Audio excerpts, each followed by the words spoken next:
Chapitre 1, la vie parfaite. Michael Woods ajustait sa cravate devant le miroir du couloir. Le même rituel qu'il accomplissait chaque matin depuis 12 ans. À 38 ans, il possédait une présence imposante qui faisait taire les salles de réunion dès son entrée. 1,88 mètres, des yeux gris acier et une mâchoire à couper le souffle. Michael s'était bâti une réputation de spécialiste des fusions et acquisitions qui ne perdait jamais une affaire. Son bureau d'angle chez Preston & Associates surplombait le centre-ville de Chicago. Mais aujourd'hui, c'était différent. 3 mois plus tôt, Michael avait pris la décision qui allait tout changer. Après avoir décroché la plus grosse acquisition de l'histoire de l'entreprise, une fusion pharmaceutique de 2,8 milliards de dollars, il avait choisi de prendre du recul. Les semaines de 60 heures, les voyages incessants, la pression qui lui avait fait manquer trop de matchs de baseball de son fils. Carla s'était plainte de son absence pendant des années. Et finalement, Michael l'avait écouté. « Je veux être présent pour l'enfance de Sydney », avait-il dit à sa femme lors d'un dîner dans leur restaurant grill préféré. « Nous avons assez d'argent de côté. Je pourrais prendre un congé sabbatique, peut-être commencer à consulter à domicile. » Carla Woods avait affiché ce sourire de pratique dont il était tombé amoureux 15 ans plus tôt. Même à 35 ans, elle conservait la beauté saisissante qui avait fait tourner les têtes lors de leur rencontre à l'université Northwestern. Cheveux auburn, yeux émeraudes et une silhouette entretenue par une pratique religieuse du yoga et du pilate. C'est merveilleux, ma chérie. Sydney apprécierait davantage la présence de son père. Mais quelque chose avait changé durant ces 3 mois. Michael, habitué à déchiffrer les micro-expressions des gens lors de négociations à enjeux élevés, avait remarqué les subtils changements. Le téléphone de Carla vibrait constamment de messages professionnels. Ses séances de yoga nocturne qui nécessitaient un maquillage complet. Sa façon de sursauter lorsqu'il la touchait de manière inattendue. Sydney, leur fils de 9 ans, avait hérité de l'intelligence vive de Michael et de la sensibilité artistique de Carla. Élève hétéro, passionné d'échecs et de piano, il était tout ce que Michael avait espéré chez un enfant. Mais ces derniers temps, Sydney semblait renfermée, passant plus de temps dans sa chambre, son bavardage habituellement enjoué remplacé par des silences gênés. « Papa, je peux te demander quelque chose ?» avait demandé Sydney la veille, son petit visage sérieux tandis qu'ils travaillaient ensemble sur un puzzle de 1000 pièces. « Quelque chose, mon pote ? Tu crois que maman nous aime ?» La question frappa Michael comme un coup de poing. « Bien sûr que oui. Pourquoi demandes-tu ça ?» Sydney haussa les épaules, ajustant une pièce d'angle avec la concentration d'un chirurgien. Elle semble différente, comme si elle pensait à autre chose en nous regardant. Michael avait écarté cela comme une insécurité infantile, mais le doute était bien installé. Maintenant, alors qu'il observait Carla dans la cuisine, préparant efficacement le déjeuner de Sydney tout en envoyant un SMS à quelqu'un, ce doute se transforma en suspicion.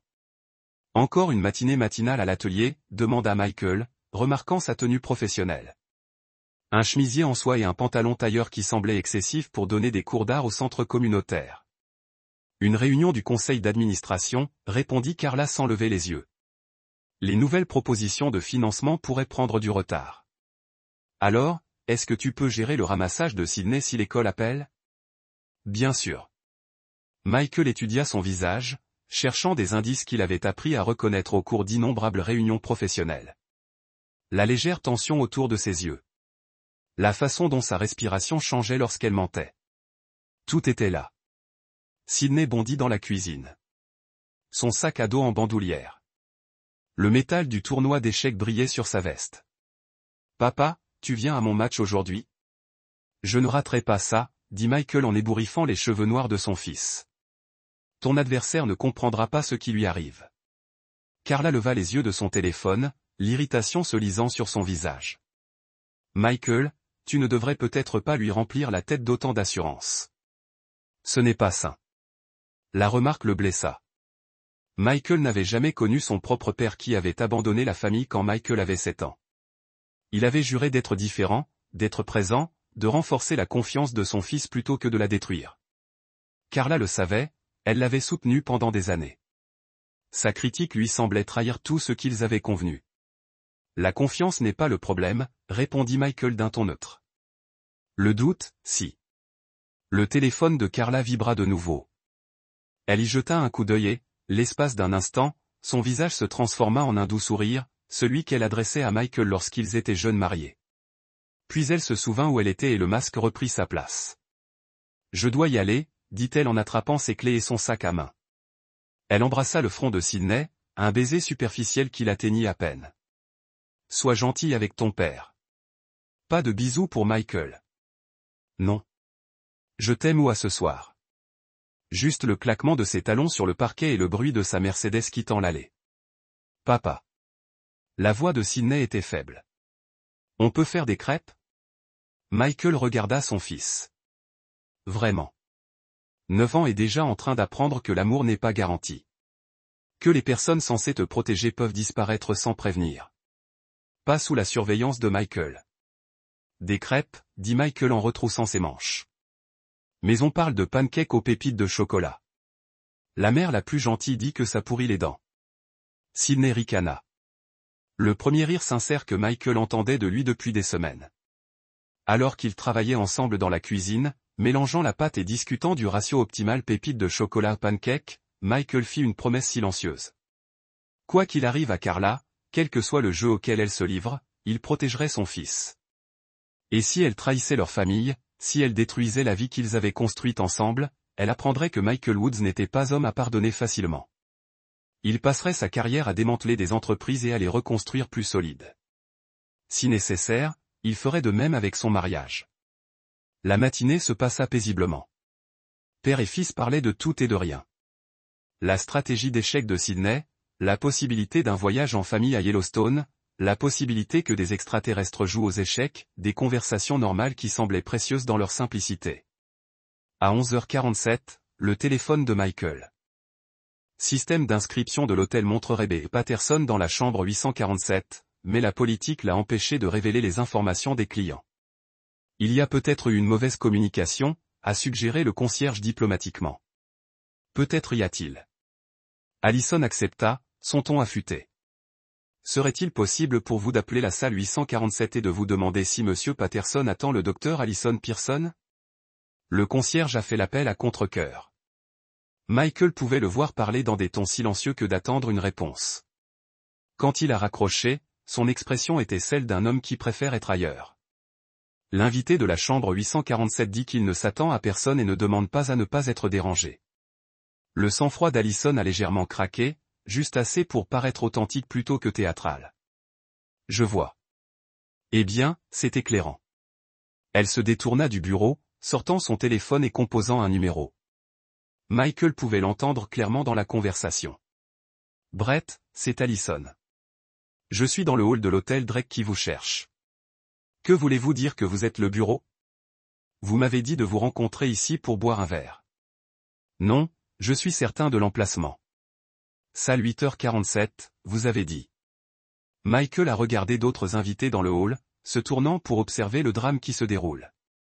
Une femme confrontée au mensonge de son mari en public était le genre de spectacle qui a attiré l'attention comme un aimant. Brett, je me tiens ici. Le concierge confirme que quelqu'un dans la salle 847 ne veut pas être dérangé. Allez-vous expliquer cela ou devrais-je aller là-bas moi-même? L'appel téléphonique s'est terminé brusquement. Allison regarda son téléphone pendant un moment, puis se dirigea délibérément vers les ascenseurs. La fréquence cardiaque de Michael a augmenté. Ce fut le moment du risque maximal. Si Brett ou Carla se rendiez compte qu'ils étaient délibérément exposés, ils pourraient trouver des moyens de minimiser les dommages. À 14h28, l'ascenseur est arrivé au 8e étage. La voix de Klein crépitait à travers l'écouteur de Michael. Le docteur Pearson s'approche de la salle 847. Elle frappe à la porte. Michael souhaitait pouvoir assister directement à la confrontation, mais les caméras du couloir captureraient tout ce dont ils avaient besoin. Il ne pouvait qu'imaginer le choc sur les visages de Carla et Brett lorsque la voix d'Allison a pénétré leur après-midi d'adultère. L'équipe 2 rapporte que la porte est ouverte. Le sujet Pearson semble être dans un peignoir d'hôtel. Le docteur Pearson lui parle, mais nous ne pouvons pas distinguer les mots de cette distance. Michael a vérifié sa montre, juste dans les délais. En environ 3 minutes, Carla devrait émerger de la pièce ou rester cachée pendant que la femme de son amant le confrontait. L'un ou l'autre choix fournirait des preuves dévastatrices. Mouvement dans le couloir, a rapporté Klein. Le docteur Pearson entre dans la pièce. La porte reste ouverte. C'était encore mieux que Michael ne l'espérait. Allison forçait la confrontation en plein air, ce qui rend impossible l'une ou l'autre adultère de nier ce qui se passait. 2 minutes plus tard, les voix sont devenues audibles dans le hall de l'hôtel alors que l'ascenseur descendait. Michael s'est rapproché de sa position d'observation, s'assurant que son équipement d'enregistrement capture chaque mot. Les portes de l'ascenseur se sont ouvertes, révélant Brett Pearson dans des vêtements assemblés à la hâte, suivi par le docteur Allison Pearson avec son sang-froid professionnel intact. Et enfin, Carla dans sa robe noire l'air ébouriffée et paniquée. « C'est ridicule, Allison. » Brett disait en traversant le hall. « Vous faites une scène sur une réunion d'affaires parfaitement innocente. » « Réunion d'affaires ?» La voix d'Allison a traversé l'espace en marbre. « Est-ce ce que vous appelez lorsque vous vérifiez dans les chambres d'hôtel sous de faux noms avec des femmes mariées ?» Les têtes se sont tournées dans le hall. Le concierge avait l'air mortifié. Le personnel de voiturier a interrompu ses activités pour observer le drame qui se déroule. Carla a parlé pour la première fois, sa voix tremblante. « Docteur Pearson, je pense qu'il y a eu un malentendu. » « Pas de malentendu. » Allison l'a coupé. « Je sais exactement ce que vous êtes et exactement ce que c'est. La question est de savoir si votre mari le sait. » Michael a ressenti une vague d'admiration pour la performance d'Allison. Elle démantèle les deux adultères avec une précision chirurgicale tout en maintenant le haut moral. « Mon mari est conscient de mon travail de fondation. » Carla a répondu, essayant de retrouver le sang-froid. L'organisation de Brett a été très favorable au programme d'art communautaire. « Je suis sûr qu'ils l'ont fait, » a dit Allison sèchement, bien que je doute que le financement a approuvé le conseil d'administration des chambres d'hôtel et des sacs de nuit. Brett s'avança, son visage rougi de colère et d'embarras. « Allison, tu es irrationnelle. Je ne tolérerai pas ce genre d'humiliation publique. » « Vous ne le tolérerez pas ?» La voix d'Allison se leva légèrement. « Brett, vous me mentiez systématiquement depuis des mois, utilisant nos enfants comme couverture pour vos affaires et voler votre propre fondation pour payer les chambres d'hôtel. Que pensez-vous exactement que vous êtes en mesure de ne pas tolérer ?» Le hall était devenu complètement silencieux, sauf pour la voix d'Allison résonnant des surfaces en marbre. Michael a compté au moins 20 témoins, dont le personnel de l'hôtel qui se souviendrait de cette confrontation pendant des années. Carla regarda désespérément autour de lui, repérant finalement Michael derrière son pilier. Son visage s'épale en réalisant la portée de ce qui se passait. « Michael », sa voix était à peine un murmure. « Que faites-vous ici ?» Michael est entré en vue, en retirant ses lunettes de soleil et sa casquette. Lorsqu'il a parlé, sa voix portait l'autorité qui avait dominé d'innombrables salles de conférence. « Je documente la destruction de notre mariage, Carla. 15 ans de vœux, 3 mois de mensonges et environ 23 000 $ de vol de ses comptes conjoints. » La précision de ces chiffres a frappé comme des coups physiques. Carlos trébucha en arrière, son visage parcourant le choc, la peur et le calcul désespéré. « Michael, je peux expliquer. » « Pas besoin, » a répondu Michael calmement. « J'ai des photos, des dossiers financiers, des déclarations de témoins et maintenant cette admission publique de votre affaire. L'explication est assez claire. » Brett a tenté de reprendre le contrôle de la situation. « C'est du harcèlement. J'appelle la sécurité de l'hôtel. Veuillez faire. » Allison a encouragé. « Je suis sûr qu'il serait intéressé à en savoir plus sur votre utilisation de fausses identités et les pratiques de dépenses douteuses de votre fondation. » Michael a regardé les deux adultères réaliser simultanément qu'ils étaient piégés. Pas de route d'évasion, pas de refus plausible, aucun moyen de minimiser les dommages. Ils avaient été complètement dépassés. Les documents de divorce seront déposés lundi matin. Michael a informé Carla. Vous entendrez également le procureur de district concernant les accusations de détournement de fonds. Docteur Pearson, je crois que vous avez mentionné impliquant le conseil de fondation. Lundi matin également, Allison a confirmé avec l'IRS, le bureau du procureur général de l'Illinois et le comité d'éthique du Northwestern Memorial. Les jambes de Carla ont cédé et elle a coulé sur une chaise voisine. La réalité de sa situation a finalement pénétré. Ruine professionnelle, accusations criminelles, ostracisme social et perte de tout ce qu'elle avait construit sur 15 ans de mariage. Sydney, chuchota TL. Et Sydney ? L'expression de Michael s'est endurcie. Vous auriez dû penser à Sydney avant de le faire assister à votre trahison. Il sait exactement ce que vous êtes, Carla. La seule question est de savoir s'il vous pardonnera éventuellement. Et mes enfants, a demandé Brett, se tournant vers Allison.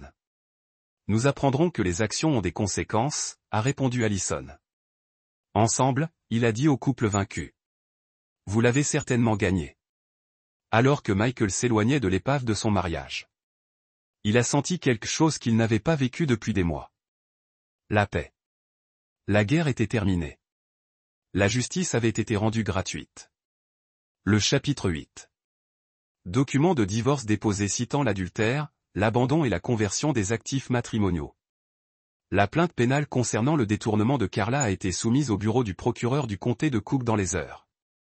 La coordination du docteur Allison Pearson avec le conseil de fondation s'est avérée dévastatrice. Le président du conseil d'administration, Douglas Free, a appelé une réunion d'urgence pour mardi matin après avoir examiné le forfait des preuves qu'Allison avait préparé une documentation photographique des réunions de l'hôtel de Brett. Les dossiers financiers montrant une mauvaise utilisation des fonds de fondation et des déclarations de témoins de la confrontation de l'hôtel Drake ont peint un tableau irréfutable de la tromperie systématique. Michael s'est assis dans son bureau à domicile en examinant les mises à jour de Dean Klein tandis que Sidney pratiquait le piano dans un salon. La mélodie de l'invention de la boîte numéro 1 a filtré dans la maison. Une bande sonore normale dans le contexte de la destruction stratégique. Le sujet Pearson a été résilié de tous les postes de fondation. Klein a rapporté via un message chiffré. Le conseil a voté à l'unanimité pour le retirer et envisage de poursuivre des accusations criminelles pour détournement de fonds. Sa société immobilière a reçu des copies du forfait des preuves ce matin. Michael sourit cynisme. La destruction professionnelle de Brett se déroulait exactement comme prévu. Sans sa fondation, il travaille à la crédibilité et à ses relations commerciales établies s'effondrer sous scandale, Pearson aurait du mal à maintenir son mode de vie ou sa position sociale. Un message de suivi a détaillé la situation de Carla. Sujet, Woods a été retiré de tous les postes du Conseil des arts communautaires. 3 prochaines expositions mettant en vedette son travail ont été annulées. La galerie Lakeshore envisage de recouvrer des paiements avancés pour des travaux qui peuvent désormais être considérés comme controversés. La réaction de la communauté artistique a été rapide et impitoyable. L'image soigneusement cultivée de Carla en tant qu'épouse dévouée et mère était au cœur de sa crédibilité artistique. Sans cette fondation, sa carrière s'effondrait aussi rapidement que son mariage.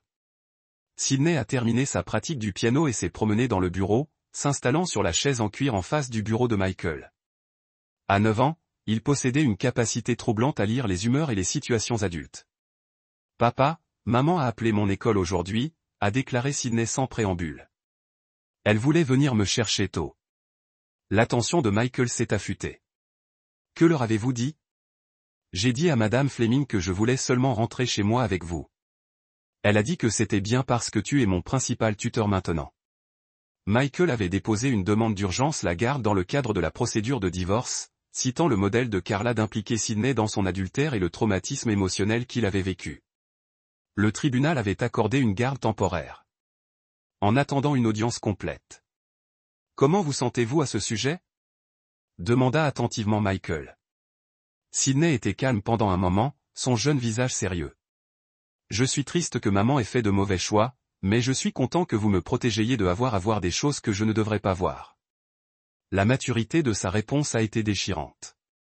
Aucun homme de 9 ans ne devrait avoir à naviguer dans la trahison des adultes et la complexité morale, mais Sidney gérait la situation avec une résilience remarquable.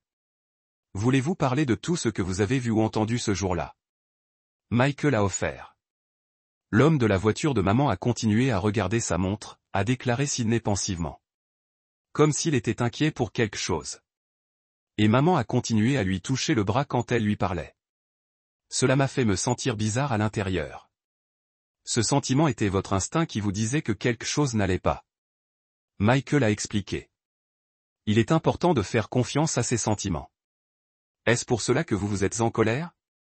Parce que ton instinct t'a dit que maman était menou. Michael s'est émerveillé de la capacité de son fils à connecter des points émotionnels. Exactement. Parfois, les adultes pensent qu'ils sont intelligents, mais les enfants voient plus qu'ils ne le pensent. Sidney hocha la tête sagement. Madame Chin dit que les échecs vous apprennent à voir les modèles que les autres manquent. Peut-être que la vraie vie est comme les échecs aussi.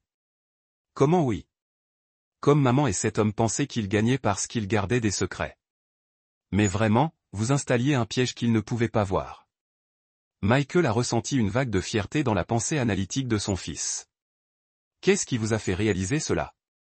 Tu es devenu vraiment calme quand maman a commencé à mentir davantage. Comme vous le faites lorsque vous êtes sur le point de gagner un jeu d'échecs. Tu n'étais plus bouleversé. Vous planifiez. L'observation était précise avec inquiétude.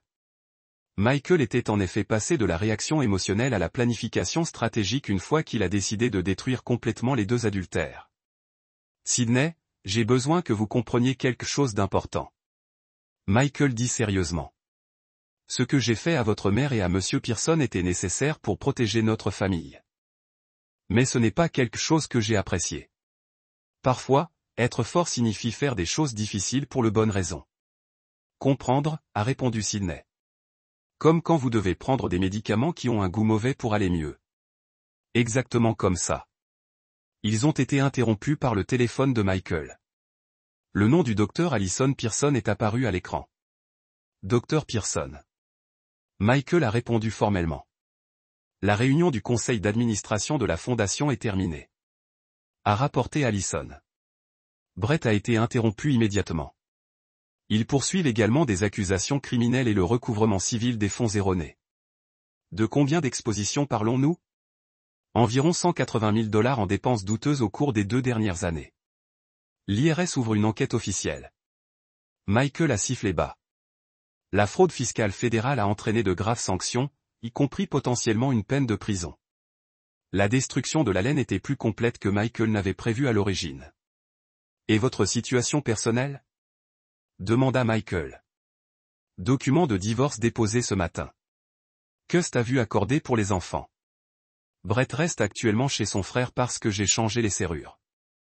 L'efficacité d'Allison a été impressionnante. Elle a démantelé son mariage avec la même précision qu'elle a appliquée à la chirurgie.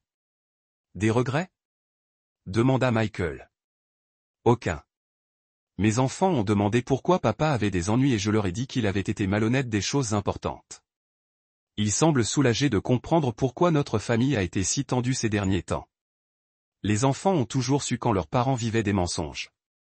Le soulagement de la voix d'Allison a suggéré que ses enfants vivaient la même paix que Sydney avait trouvée dans la compréhension de la vérité.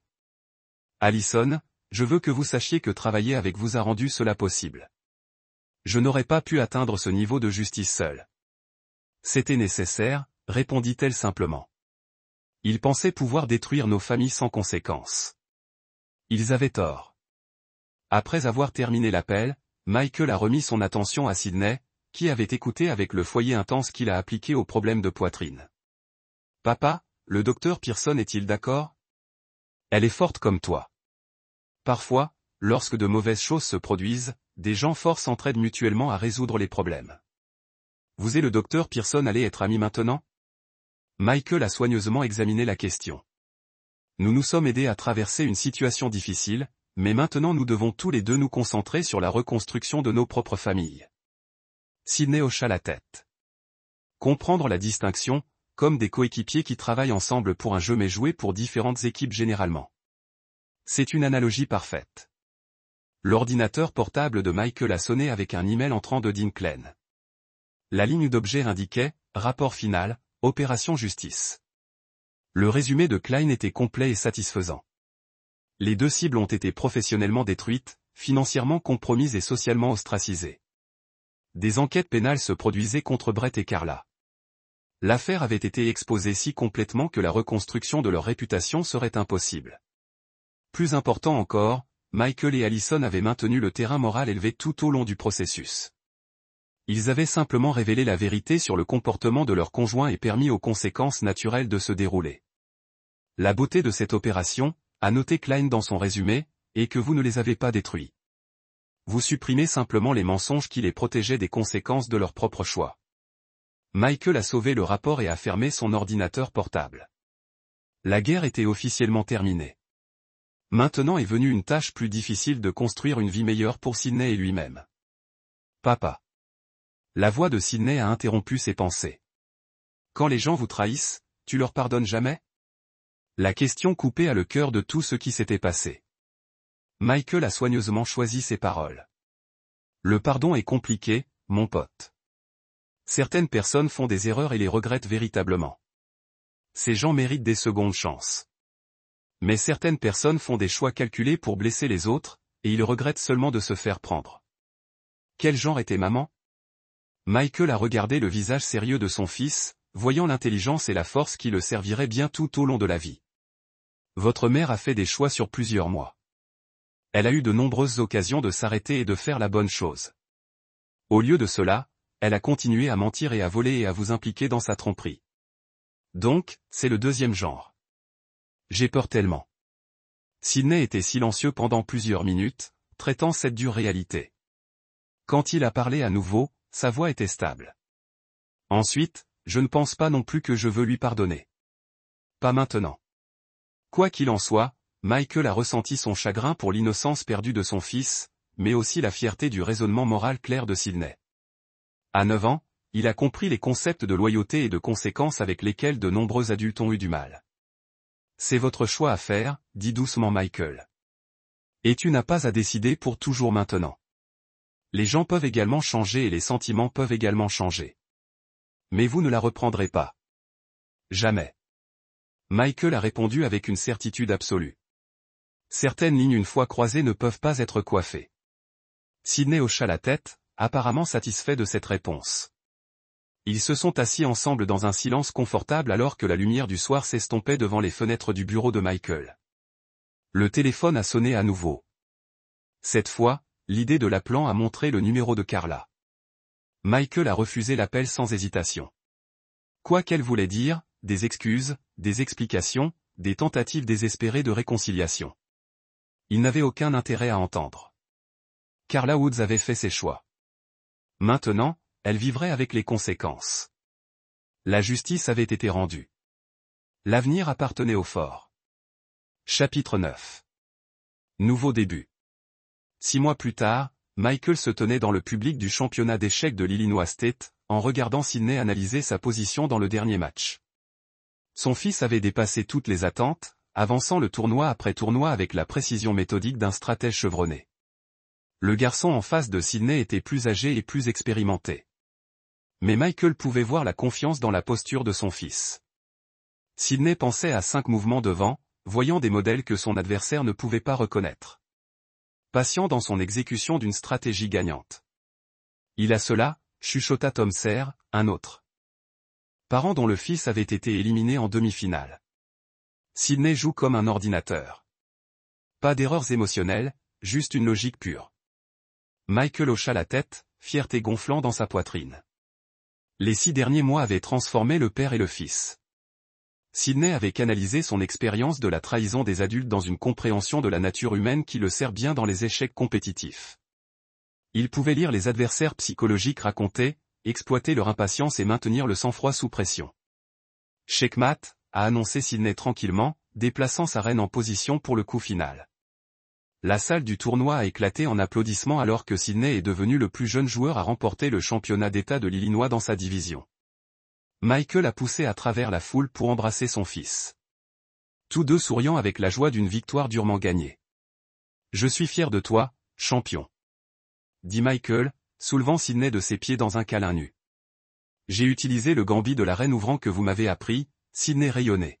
« A sacrifié un pionto pour contrôler le centre, tout comme nous nous sommes pratiqués. » Plus tard, alors qu'ils célébraient avec des glaces au restaurant préféré de Sidney, Michael a réfléchi à la façon dont leur vie s'était améliorée depuis la destruction de son mariage avec Carla. Le traumatisme initial avait été difficile, mais la clarté qui a suivi avait été libératrice. « Papa, puis-je te demander quelque chose ?» dit Sidney, s'arrêtant avec sa cuillère à mi-chemin de sa bouche. « Toujours. Pensez-vous que maman regarde mes jeux d'échecs en ligne ?»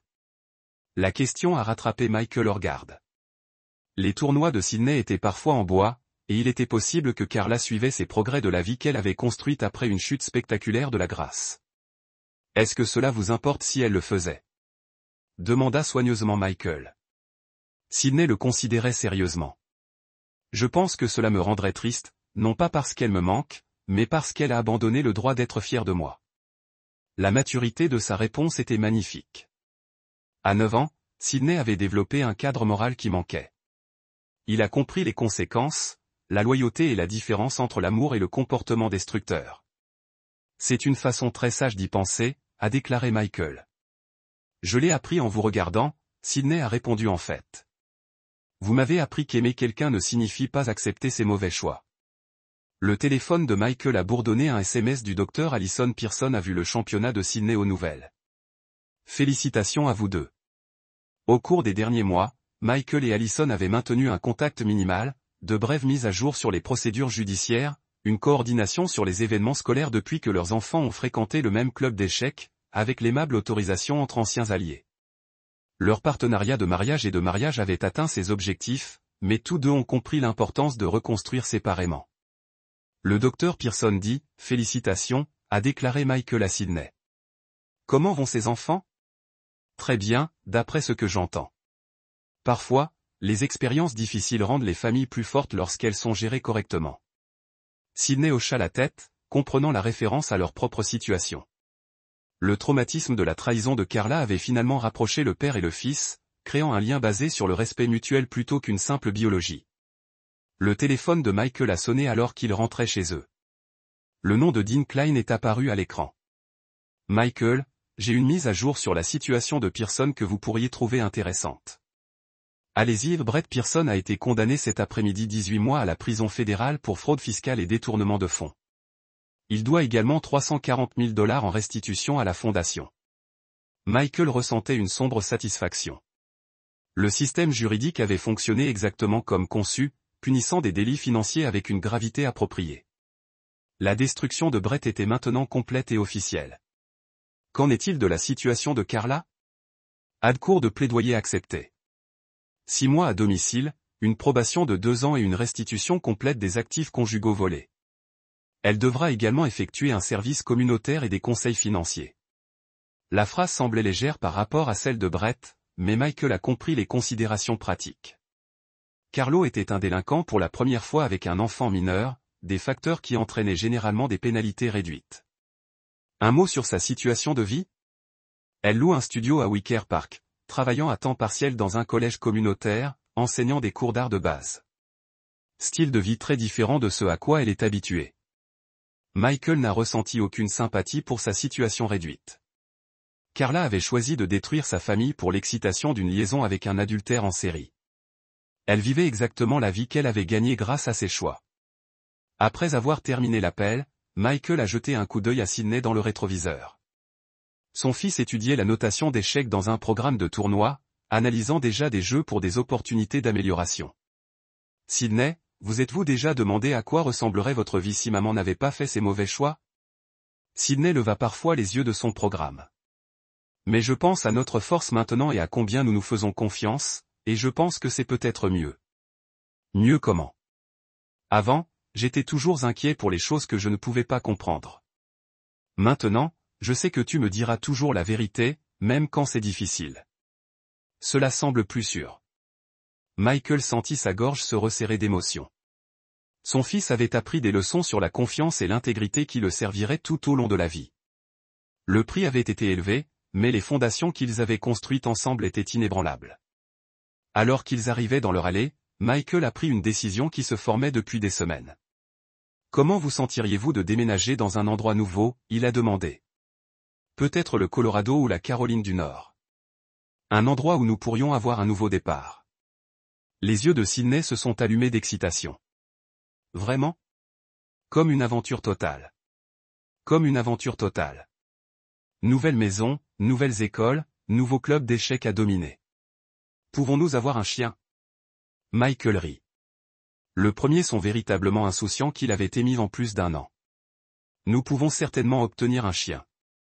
Ce soir-là, alors que Sydney travaillait sur les devoirs à la table de la cuisine et que Michael a recherché des options de relocalisation, ils se sont installés dans le rythme confortable de leur nouvelle vie.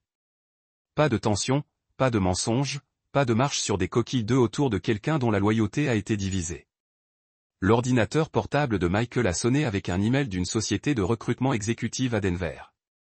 Un conseil de M&A de boutique cherchait quelqu'un avec son expérience et sa réputation. L'offre était substantielle, l'emplacement parfait pour les activités de plein air que Sydney aimerait, et l'opportunité de construire quelque chose de nouveau à partir de zéro était attrayante. Papa, regarde ce problème d'échec, a appelé Sydney depuis la table. Michael a fermé l'ordinateur portable et a déménagé pour examiner la position analysée par Sydney. C'était un scénario complexe dans le jeu nécessitant un calcul précis et une patience stratégique. Que pensez-vous? A demandé Sydney. Michael a étudié le s'éventrant qu'émergeait du plus de chaos. Le mouvement dramatique est également le bon coup. City, un nouveau défi de carrière, et une chance de construire quelque chose de mieux avec son fils. Un dernier message de la journée. Un numéro inconnu a vu le championnat d'échecs. Sydney avait l'air heureux. J'espère que vous trouverez tous les deux la paix. Michael regarda le message pendant plusieurs secondes, reconnaissant le style d'écriture de Carla. Malgré le nombre inconnu, elle tendit la main de la vie diminuée qu'elle avait construite, cherchant peut-être le pardon ou la réconciliation. Il a supprimé le message sans répondre. Certains ponts autrefois brûlés étaient censés rester ainsi. Michael Woods n'était pas un homme qui a oublié la trahison ou récompensé ceux qui ont choisi de détruire leur famille pour le plaisir égoïste. Sydney avait appris la même leçon, la force, la loyauté et les conséquences. La base d'une vie construite sur des principes solides plutôt que sur des mensonges pratiques.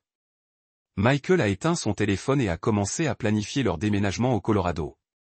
Demain apporterait de nouveaux défis et opportunités. Mais ce soir, il se contentait de profiter de la paix qui venait de gagner une guerre contre ceux qui avaient sous-estimé sa détermination. La justice avait été rendue. L'avenir appartenait à ceux qui ont honoré leurs engagements et protégé ceux qui comptaient le plus. En fin de compte, c'était suffisant. Et là, vous l'avez. Une autre histoire arrive à un fin. Sonna. École primaire Riverside. Monsieur Woods, ici le directeur Fleming. J'ai bien peur que Sydney soit tombé malade.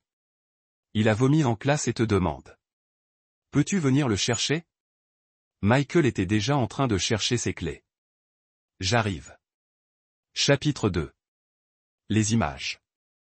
Le Range Rover de Michael sillonnait la circulation en milieu de journée avec une efficacité éprouvée.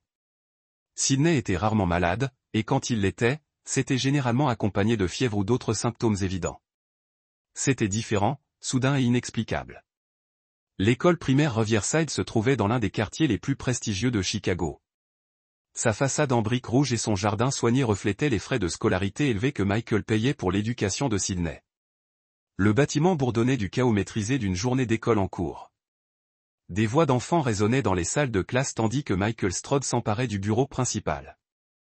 La directrice, Joséphine Fleming, l'accueillit à la porte, l'air grave.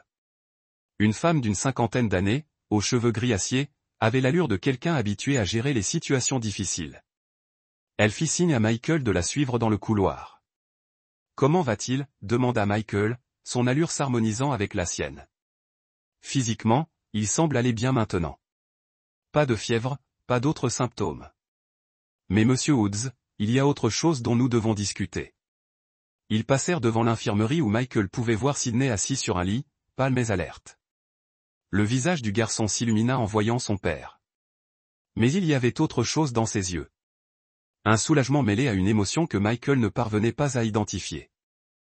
Sydney se leva d'un bond et entoura la taille de Michael de ses bras. Je veux rentrer à la maison. On va te ramener, mon pote. Mais d'abord, assurons-nous que tu vas bien. Michael s'agenouilla à hauteur des yeux de Sydney, examinant le visage de son fils. Que s'est-il passé? As-tu mangé quelque chose de bizarre? Le regard de Sydney se posa sur le principal Fleming, puis revint à son père. J'ai eu mal au ventre tout d'un coup, comme quand on voit quelque chose qui vous donne la nausée. Une drôle de façon de décrire la nausée, mais les enfants ont souvent du mal à exprimer les symptômes physiques. Michael se leva, prêt à signer les papiers nécessaires pour ramener son fils à la maison. Monsieur Woods, dit le principal Fleming d'un ton prudent. Puis-je te parler en privé un instant?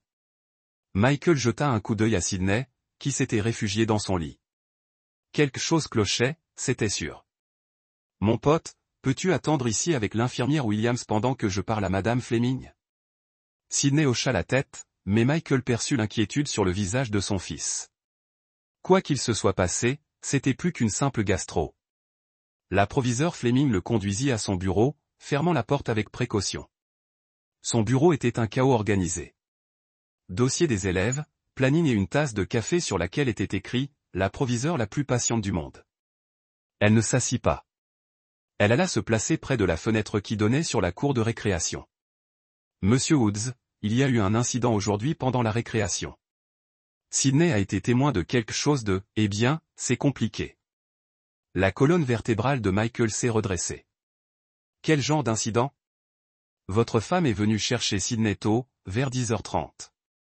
Elle avait une pièce d'identité valide et était sur sa liste d'attente, il n'y avait donc aucun problème à le lui confier. » La tension artérielle de Michael a grimpé en flèche. Carla est venue le chercher. Elle est censée être au travail. Elle n'a rien mentionné à propos d'un rendez-vous. C'est ce qui nous a inquiétés. Sydney semblait perplexe face à ce départ anticipé. Il n'arrêtait pas de vous demander où vous étiez, pourquoi sa mère le retirait de l'école. Lorsque Madame Chin, son enseignante, a interrogé sa femme sur la raison de ce départ anticipé, elle est restée vague. Elle a dit que c'était une affaire de famille. Les pièces du puzzle ne s'assemblaient pas. Carla a spécifiquement demandé à Michael de s'occuper des problèmes scolaires, car elle serait en réunion toute la journée. Pourquoi est-elle venue sans prévenir chercher Sydney? Où sont-ils allés? A demandé Michael. L'expression du principal Fleming s'est accentuée. Troublé. C'est là que les choses deviennent intéressantes. Environ 1 heure plus tard, Sydney retourna à l'école. Seul, il franchit la porte d'entrée, se rendit directement dans sa salle de classe et s'assit comme si de rien n'était. Lorsque Madame Chin lui demanda où il était allé, Sydney vomit. Michael sentit un rhume persister dans son estomac. Revenu seul? Comment est-ce possible? Où était Carla? On ne sait pas. Sydney refuse de parler de ce qui s'est passé pendant cette heure. Il n'arrête pas de dire qu'il a mal au ventre et qu'il veut son père. Ça n'avait aucun sens. Carla n'abandonnerait pas Sydney quelque part. Quels que soient ses torts, elle n'a pas négligé la sécurité de leur fils. À moins que quelqu'un n'ait visionné les images de sécurité, demanda Michael. Le proviseur Fleming hocha la tête. C'est justement pour ça que je voulais vous parler en privé. Les images sont perturbantes, non pas à cause d'un danger immédiat pour Sydney, mais à cause de ce qu'elles révèlent de la situation. Elle se dirigea vers son ordinateur et ouvrit l'interface du système de sécurité. Les caméras couvrent notre parking et l'entrée principale. Ce que vous allez voir pourrait être difficile à regarder. L'écran s'alluma, montrant la vue familière du parking devant l'école. Horodatage, 10h31. Michael regarda la Mercedes argentée de Carla se garer sur une place visiteur. Elle sortit du siège conducteur, vérifiant son apparence dans le rétroviseur latéral, un geste qu'il avait vu des milliers de fois. Routine normale. Avance rapide jusqu'à 10h47. Le proviseur Fleming dit que le même parking se trouvait maintenant sur le même parking, Carla et Sydney marchant vers sa voiture. Mais le langage corporel de Sydney était anormal. Ses épaules étaient voûtées, sa tête baissée. Il se déplaçait comme un enfant qu'on mène à la punition plutôt que comme un fils que sa mère prend dans ses bras. « Regardez côté passager », dit le proviseur Fleming d'une voix calme. Alors que Carla ouvrait la portière arrière pour Sydney, une autre silhouette émergea du siège passager. Un homme grand, athlétique, portant une casquette de baseball qui cachait son visage à la caméra. Il dit quelque chose à Carla qui la fit rire. Le même sourire doux que Michael avait vu dans la cuisine ce matin-là. « Qui est-ce » La voix de Michael était d'acier. « Nous, je ne sais pas. L'angle ne nous permet pas de voir clairement son visage. Mais ce n'est pas tout. » La vidéo continue. Carla, Sydney et l'inconnu montent dans la Mercedes. Ils partent ensemble. L'horodatage indique qu'ils sont partis pendant exactement 53 minutes. Regardez maintenant le retour. Le principal Fleming raconte, avance rapide jusqu'à 11h40, la Mercedes revient, mais cette fois, seuls Carla et Sydney en sortent. L'homme reste sur le siège passager, le visage toujours caché. Carla accompagne Sydney jusqu'à l'entrée, la main sur son épaule, dans ce qui semble être une conversation sérieuse. Sydney est encore plus abattu qu'à leur départ. Michael regarde sa femme enlacer leur fils, une étreinte plus longue que d'habitude. Elle semble lui murmurer quelque chose à l'oreille. Puis elle le libère et retourne à la voiture où l'attend le passager mystère. Sydney se rend directement dans sa classe et tombe malade en quelques minutes. Le principal Fleming explique, quand nous avons essayé de vous appeler, nous n'avons pas réussi à joindre votre femme. Son téléphone tombe directement sur la messagerie vocale. L'esprit de Michael explorait toutes les possibilités, toutes plus catastrophiques les unes que les autres. Carla avait menti sur son emploi du temps. Elle avait récupéré Sydney sans permission ni explication. Elle l'avait emmené quelque part avec un autre homme pendant près d'une heure, et ce dont Sydney avait été témoin pendant ce temps l'avait rendu physiquement malade. J'ai besoin d'une copie de ces images, dit Michael. Monsieur Woods, je comprends votre inquiétude, mais nous avons des protocoles. Joséphine. La voix de Michael portait l'autorité qui avait permis de conclure des contrats de plusieurs milliards de dollars. Ma femme m'a menti, ainsi qu'à votre école. Elle a emmené mon fils quelque part sans autorisation, en compagnie d'un inconnu, et l'a ramené traumatisé. Je ne vous demande pas votre permission pour protéger ma famille. La directrice Fleming observa son visage un long moment. Au fil de ses années d'éducation, elle avait développé un sens aigu pour décrypter les parents. Michael Woods n'était pas homme à proférer des menaces en l'air ou à exiger des choses vaines. Il y avait quelque chose de dangereux dans son immobilité, comme un prédateur qui calcule son prochain coup. Je vais demander à notre service informatique de vous préparer une copie, dit-elle finalement. Mais monsieur Woods, si les choses se dirigent là où je pense, n'oubliez pas que Sydney a besoin de stabilité avant tout. Michael se leva, l'expression indéchiffrable. Sydney aura de la stabilité. Je vous le garantis. Alors qu'il retournait chercher Sydney, le téléphone de Michael vibra, accompagné d'un SMS. Carla était en retard. La réunion ennuyeuse se transforma en dîner. Ne m'attends pas. Je t'aime. Je t'aime. Le mensonge désinvolte enveloppé d'une fausse affection. Michael effaça le message sans répondre. Sydney resta silencieuse pendant le trajet du retour, regardant par la fenêtre la silhouette de Chicago. Michael voulait insister pour obtenir des détails sur leur manquante, mais la fragilité de son fils exigeait de la patience. Quoi que Sydney ait vu, c'était suffisamment traumatisant pour le rendre physiquement malade. Insister maintenant ne ferait qu'aggraver les choses. Papa. La voix de Sydney était à peine plus forte qu'un murmure. Ouais, mon pote. Est-ce que maman et toi allez divorcer? La question flottait dans l'air comme un défi. Michael avait toujours été honnête avec Sydney, le considérant comme suffisamment intelligent pour admettre les vérités de son âge. Mais cette vérité, la certitude grandissante que Carlo avait une liaison, allait bouleverser le monde de son fils. Pourquoi lui poser cette question? Sydney resta silencieuse pendant plusieurs pâtés de maison. Lorsqu'il parla enfin, ses mots furent mesurés. Parfois, les adultes font des choses qui blessent les autres. Et parfois, ceux qui sont blessés ne peuvent pas lui pardonner. Michael jeta un coup d'œil dans le rétroviseur.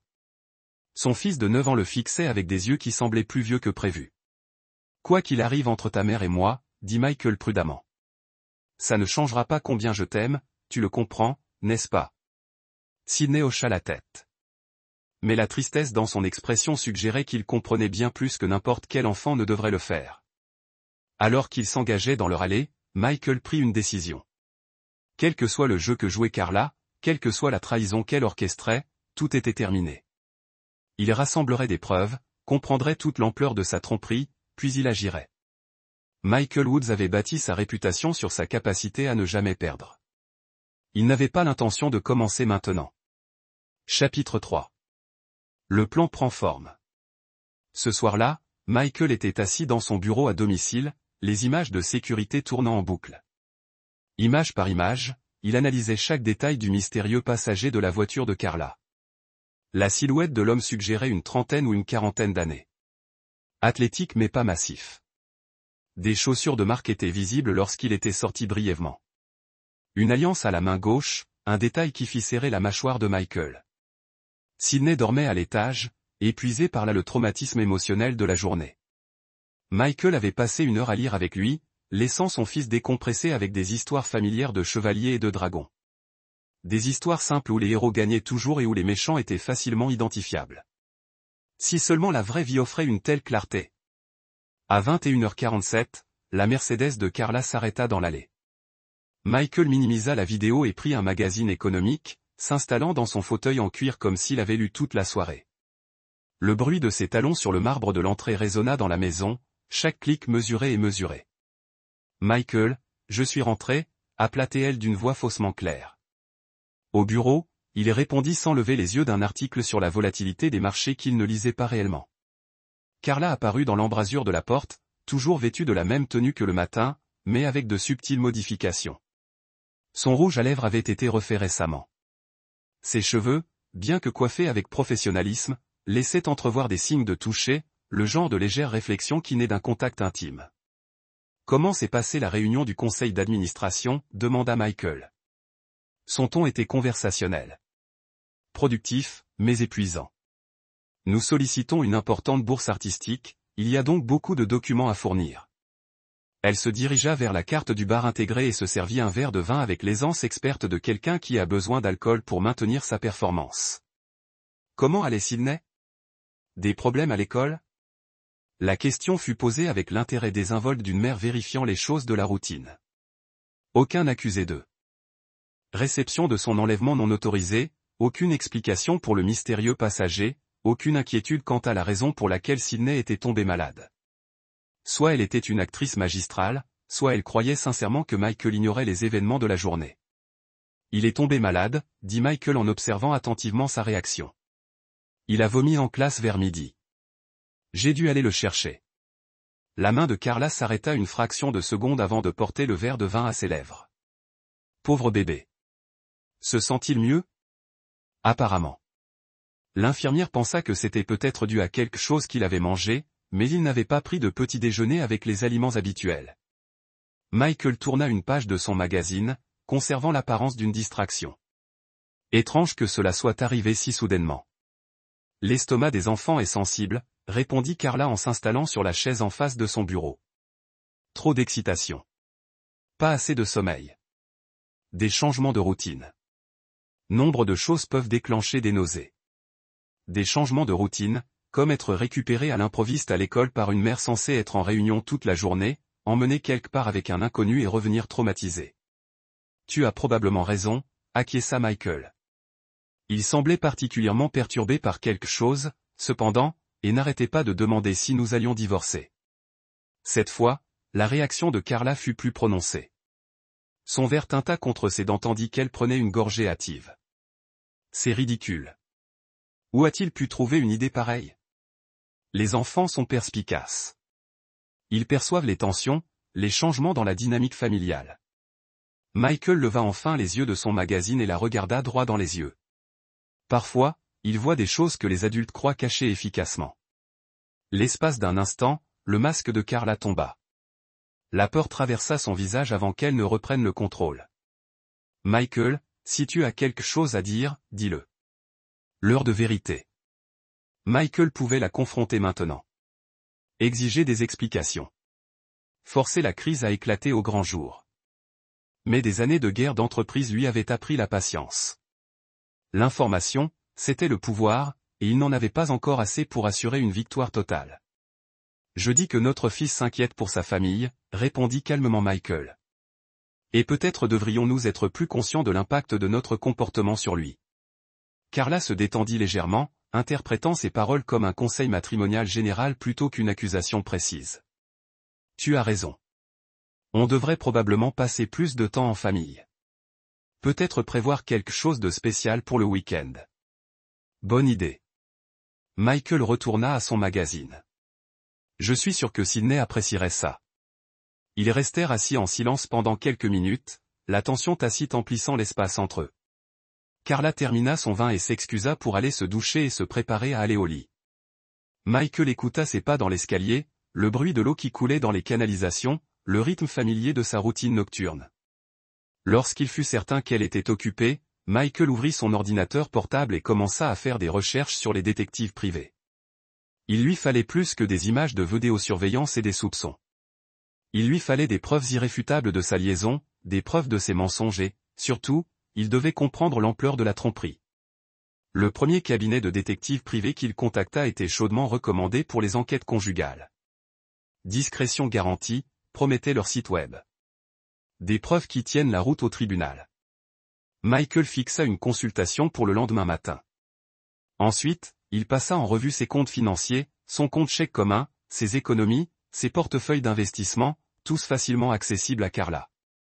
Si elle prévoyait de le quitter pour son amant mystérieux, elle détournait peut-être de l'argent petit à petit pour éviter d'être repérée. Un rapide examen ne révéla aucun retrait inhabituel, mais Michael transféra la majorité de leur liquidité sur des comptes à son nom uniquement. Si Carla voulait jouer avec leur mariage, elle ne le ferait pas avec son argent. Son téléphone vibra, un SMS provenant d'un numéro inconnu lui parvint. « J'espère que ton fils ira mieux demain. » Les enfants se remettaient vite de leur gastro. Michael fixa le message, le sang lui glaçant. Quelqu'un était au courant de la maladie de Sydney. Quelqu'un qui n'était pas censé avoir son numéro. Le message lui sembla une provocation, une démonstration de la surveillance étroite dont il était l'objet. Il fit une capture d'écran du message et le transféra sur sa messagerie personnelle pour documentation. Puis il bloqua le numéro et activa des paramètres de sécurité supplémentaires sur son téléphone. Quel que soit le jeu en cours, la situation dépassait le simple adultère. À l'étage, la douche fut coupée. Bientôt, Carla allait émerger, se glisser dans un lit à côté de lui et poursuivre la mascarade de leur mariage. Michael se demanda depuis combien de temps elle lui mentait, combien de réunions du conseil d'administration et de séances de yoga avaient eu lieu. Couvrir sa liaison. La trahison l'avait profondément blessé, mais la rage était plus profonde encore. Michael Woods n'était pas homme à accepter la défaite avec grâce. Dans le monde des affaires, il était connu pour sa capacité à transformer des OPA hostiles en domination totale. Les entreprises qui le défiaient ne se contentaient pas de perdre. Elles étaient démantelées pièce par pièce jusqu'à ce qu'il ne reste que des récits édifiants.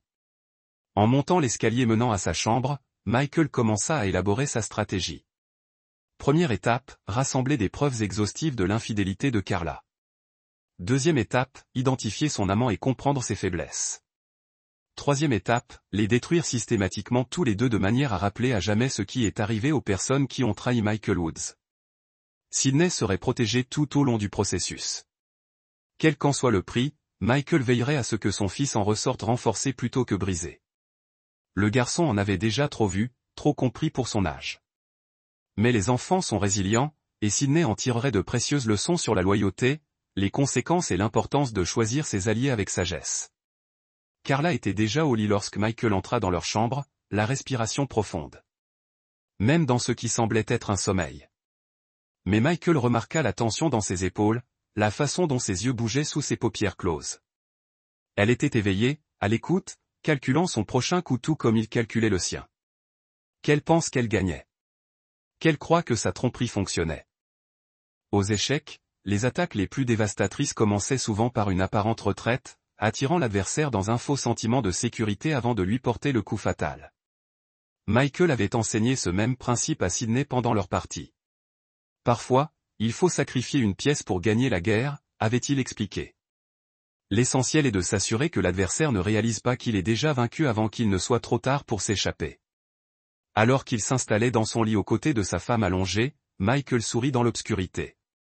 Carla avait fait son choix. Maintenant, elle en subirait les conséquences. Chapitre 4. L'enquête commence. Le rendez-vous de Michael avec Brewer Investigation était prévu à 8 heures dans un immeuble de bureaux discret du centre-ville de Chicago. Le cabinet occupait le 13e étage, avec une réception qui ressemblait davantage à un cabinet d'avocats haut de gamme bien plus qu'un cabinet d'enquêteurs privés stéréotypé qu'il avait imaginé. Dean Klein, l'enquêteur principal, était un ancien agent du FBI dont la réputation de rigueur lui avait valu une clientèle allant des PDG de Fortune 500 aux procureurs fédéraux. À 52 ans, il possédait cette intensité discrète issue de décennies passées à découvrir des secrets que l'on croyait enfouis à jamais. Monsieur Woods, dit Klein en désignant un fauteuil en cuir en face de son bureau en acajou. Je comprends que vous avez une situation conjugale qui nécessite une enquête.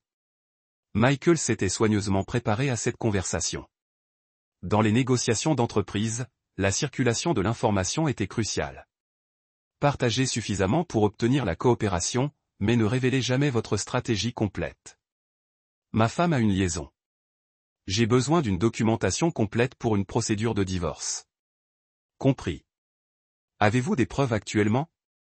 Michael a glissé une clé USB sur le bureau. Vidéo de sécurité de l'école de mon fils hier. Horodatage, 10h31 à 11h40. Ma femme est allée chercher notre fils de 9 ans avec un compagnon masculin non identifié. Elle l'a emmené quelque part pendant près d'une heure, puis l'a ramené à l'école. Elle m'a dit qu'elle serait en réunion de conseil toute la journée. Klein a connecté la clé à son ordinateur, regardant les images avec l'œil analytique de quelqu'un qui a vu toutes les formes de tromperie humaine. Le sujet masculin est prudent avec les angles de caméra, il sait qu'il est filmé. Cela suggère une préméditation plutôt qu'un comportement spontané. C'est mon analyse. Eh bien. Depuis combien de temps soupçonnez-vous cette liaison? 3 mois que j'ai pris un congé pour passer plus de temps avec ma famille. Son comportement a considérablement changé lorsque je suis devenu plus présent à la maison. La cliente a pris des notes sur un bloc-notes. A-t-elle été négligente avec son téléphone, son ordinateur ou ses autres communications?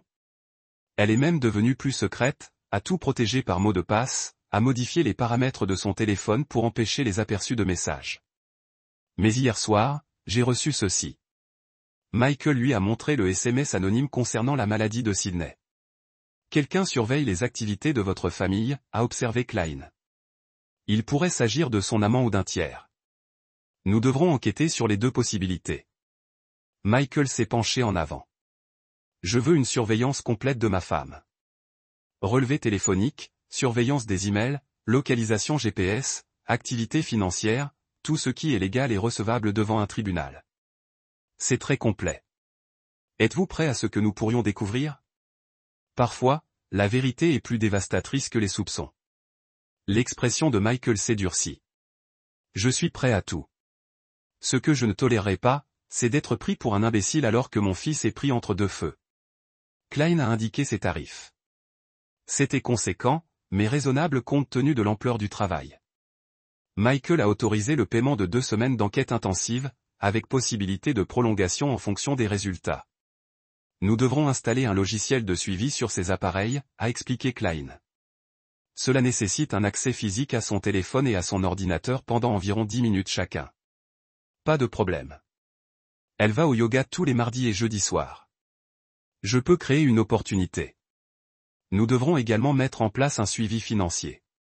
Si elle envisage de vous quitter, il pourrait y avoir des comptes cachés ou des transactions inhabituelles. Michael avait déjà entamé ce processus, mais les ressources de Klein seraient plus complètes. Quoi qu'il en coûte. Alors que Michael quittait le bureau d'enquête, son téléphone sonna. Carla, bonjour, ma chérie. Sa voix avait la douceur artificielle de quelqu'un qui se livre à un spectacle de bonheur. J'ai oublié de mentionner hier. J'ai un déjeuner avec un donateur potentiel aujourd'hui. Ça pourrait durer jusqu'en milieu d'après-midi. Encore un mensonge. Michael regarda sa montre. 9h15, moins de 12 heures après sa dernière invention, et elle était déjà en train d'en construire une autre. Bien sûr, Michael répondit, quelqu'un que je pourrais connaître. Brett Pearson. Il dirige une fondation qui soutient les programmes artistiques communautaires. Un client très généreux, mais il prend son temps pour prendre des décisions. Brett Pearson. Michael a noté le nom, prévoyant déjà de faire des recherches sur chaque détail de la vie de cet homme. S'il s'agissait de son amant, son nom à lui seul était une avancée majeure dans l'affaire. Ça a l'air prometteur. Pourras-tu aller chercher Sydney à l'école ou dois-je m'en charger? Tu devrais t'en charger, dit rapidement Carla. Brett préfère les conversations plus longues, et je ne veux pas paraître pressé. Pas de problème, Sydney. Et je peux aller dîner quelque part si tu es en retard. Parfait. Je t'aime. Ces mots lui faisaient l'effet d'un pic à glace dans la poitrine. Je t'aime. Avec quelle facilité elle maniait cette phrase comme une arme, utilisant leur histoire commune pour détourner les soupçons tout en détruisant systématiquement leur mariage. Michael est rentré chez lui et a immédiatement commencé à faire des recherches sur Brett Pearson en ligne. Ce qu'il a découvert était pire qu'il ne l'avait imaginé. Pearson avait 34 ans, un promoteur immobilier commercial prospère dont le travail de fondation était bien documenté dans les médias locaux. Il était beau d'une manière qui attirait les femmes et intimidait les hommes avec cette confiance naturelle qui émanait de lui. Il avait hérité d'une fortune. Son profil LinkedIn révélait de nombreux liens dans le milieu artistique de Chicago, rendant son interaction avec Carla plausible. Plus troublantes étaient les photos mondaines prises lors d'événements caritatifs l'année dernière. Plusieurs montraient Pearson et Carla ensemble. Toujours en groupe, jamais de relations intimes évidentes, mais leur langage corporel en disait long. La façon dont elle se tournait vers lui lors des conversations, les contacts visuels fréquents, les caresses subtiles sur son bras lorsqu'elle riait de ses commentaires. Michael a fait leur première apparition publique ensemble. Une galerie d'art s'est ouverte en septembre il y a exactement 3 mois, au moment même où le comportement de Carla commençait à changer. La chronologie était accablante. Des recherches plus approfondies ont révélé des détails plus troublants. Pearson était marié à Alison Pearson, chirurgienne pédiatrique au Northwestern Memorial Hospital. Ils avaient 2 jeunes enfants et semblaient former la famille idéale au vu de leur présence sur les réseaux sociaux. Comme Michael et Carla, ils semblent tout avoir, richesse, carrière, succès, de beaux enfants. Mais Michael est formé, j'ai repéré les failles. Une récente publication Instagram de Pearson le montrait à des événements sans sa femme, affirmant qu'elle était de garde ou avec le enfant. Les publications du docteur Alison Pearson étaient devenues moins fréquentes et davantage axées sur son travail que sur ses activités familiales. Le schéma classique d'un mariage en difficulté. Son téléphone vibra, un SMS du doyen Klein lui parvint. Bilan financier initial terminé. 3 retraits d'espèces de $500 chacun avaient été constatés au cours du mois précédent. Toujours les jours où votre femme prétendait être au yoga ou à une réunion du conseil d'administration. Les transactions s'effectuaient aux distributeurs automatiques près de l'hôtel Drake, en centre-ville. L'hôtel Drake, cher, discret, fréquenté par des personnes privilégiant la confidentialité aux économies. Michael y avait emmené Carla pour leur 5e anniversaire de mariage, à l'époque où leur mariage était authentique et non une simple comédie. Maintenant, elle utilisait leur ancien refuge romantique pour le trahir. La rage de Michael montait, mais il la canalisait dans la planification. Les décisions émotionnelles entraînaient des erreurs tactiques, et il ne pouvait se permettre aucune erreur. Cela exigeait la même approche méthodique qu'il avait utilisée pour démanteler des entreprises hostiles, identifier les faiblesses, exploiter les vulnérabilités et frapper au moment le plus exposé. Il passa l'après-midi à faire des recherches sur le docteur Alison Pearson, apprenant tout ce qu'il pouvait sur lui. L'épouse de Brett, une brillante chirurgienne, apparemment dévouée à sa famille, ignorait totalement que son mari détruisait 2 mariages simultanément. Elle méritait de connaître la vérité, mais le timing était crucial. Révéler la liaison prématurément pourrait permettre aux 2 infidèles d'échapper aux conséquences. À 15h30, Michael arriva à l'école élémentaire Riverside pour récupérer Sydney. Son fils en ressortit beaucoup mieux que la veille, sa résilience naturelle ayant retrouvé son énergie habituelle. « Papa, on peut aller à cette pizzeria avec les jeux d'arcade ?» « Absolument », répondit Michael, soulagé de voir Sydney se comporter normalement. « Mais d'abord, raconte-moi ta journée. »« Tout va bien ?» Sydney monta dans le Range Rover, attachant sa ceinture avec l'efficacité d'un enfant habitué aux voitures de luxe. Madame Chin me demanda si j'allais mieux, et Tommy Wilkins me demanda pourquoi j'avais quitté l'école plus tôt hier. L'attention de Michael s'éveilla. « Que lui as-tu dit ?» J'ai dit, maman devait m'emmener quelque part. La voix de Sydney se fit plus faible. Je ne lui ai pas parlé de l'homme. L'homme en la voiture de maman. Sydney hocha la tête, son enthousiasme s'estompant. Papa, pourquoi maman m'a-t-elle emmené là-bas? Et pourquoi l'homme regardait-il sa montre comme s'il voulait partir? C'était l'ouverture que Michael espérait. Une chance de comprendre ce que Sydney avait vu sans le traumatiser davantage. Peux-tu me parler de l'endroit? À quoi ressemblait-il? C'était un grand bâtiment avec beaucoup de fenêtres, comme là où vivent les riches dans les films. Maman et l'homme sont entrés et j'ai dû attendre très longtemps dans la voiture. L'hôtel Drake. Les soupçons de Michael se sont confirmés, mais le détail concernant Sydney attendant dans la voiture a ajouté une nouvelle couche de cruauté à la situation. Carla avait emmené leur fils à sa liaison, le forçant à se rendre complice de sa trahison. Avais-tu peur d'attendre seul? Un peu, mais surtout, j'étais perplexe. L'homme avait l'air gentil quand il me parlait, mais il regardait maman d'une manière qui me faisait bizarre. Michael sentait son contrôle lui échapper, la rage montait comme une pression dans un récipient scellé. Sa femme lui avait exposé leur enfant innocent. Une liaison réglée, traumatisant Sydney avec des complexités d'adulte qu'il n'aurait pas dû comprendre, qui franchissait la ligne du simple adultère à l'impardonnable. Papa. La voix de Sydney le ramena au présent. Ça va? Tu as l'air en colère. Michael se força à se détendre, se rappelant que Sydney avait avant tout besoin de stabilité. Je vais bien, mon pote. Parfois, les adultes doivent gérer des problèmes complexes, mais ce n'est pas ta responsabilité. Ils se rendirent au Pizza Palace, où l'humeur de Sydney s'améliora considérablement tandis qu'il dévorait 3 parts de pizza au pepperoni et dominait les jeux d'arcade. Michael regarda son fils rire et jouer, mémorisant ces moments d'innocence avant la tempête qui s'annonçait. Son téléphone vibra, un autre message de Klein.